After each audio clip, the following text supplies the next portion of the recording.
ගෙවල් හදලා. පිස්සෝ. Sir single අයට දෙන්න තියෙන උපදෙස මොකද්ද? අවුරුදු 35ටත් තනිකඩ නම් මං එයාලට පොඩි තට්ටුවක් දෙනවා. මං ඔබට පොඩි දෙයක් කියන්න ඉදියේ. ඒ මොකද්ද?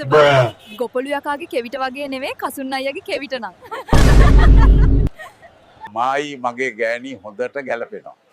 එවි එහෙම කියන්නේ. ඒකිට මාව සැකයි මට ඒකිව සැකයි. ඔයත් මේ මිනිහා වගේ වෙයි ඉගෙන ගත්තේ නැත්තම්. ඵලයන් ගෑණි යන්න. මම සොෆ්ට්වෙයාර් ඉංජිනේරුවරයෙක්. අද ඉරිදනේ.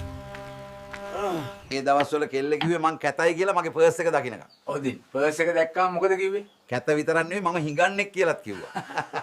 සර් මිනිස්සු කියනවා අවුවේ වැඩ කරනකොට ඉක්මනට වයසට යනවා කියලා. ඒක බොරවක්.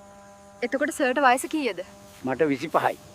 මට පේනවා මහත්තයා අවුලෙන් ඉන්නේ සහකාරියක් නැතුව කියලා. ඕවා 35 වෙනකන් විතරයි. ඒ කියන්නේ ඊට පස්සේ සුපිරි කැල්ලක් සෙට් වෙනවා. පිස්සුද යකෝ. ඊට පස්සේ උඹ ඒකට හුරු වෙනවා. මේ කසුන් කින පොඩ් එක නිසා අපිටවත් නිදහසේ නාගන්න බෑ. පදුරක් අස්සකට වෙලා හොරෙන් බලන් ඉන්නවා. අයියෝ මනුස්සයෝ. ඒයි ගෙදර මැද වලක් කපන්නේ. මම මේ බැලුවේ.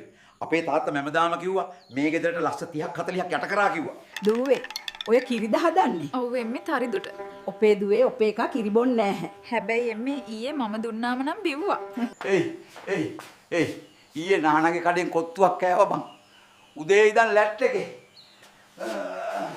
කොත්තුව 250ට කාපු කාලේ උබලට රට බේර ගන්න විරෑවෙක් ඕන උනානේ. දැන් සැපද උබලට? කම්මැලි. කම්මැලි මේකාට සම්මානයක් දුන්නත් මට ඒකවත් හම්බ වෙන්නේ ඒ මොකද?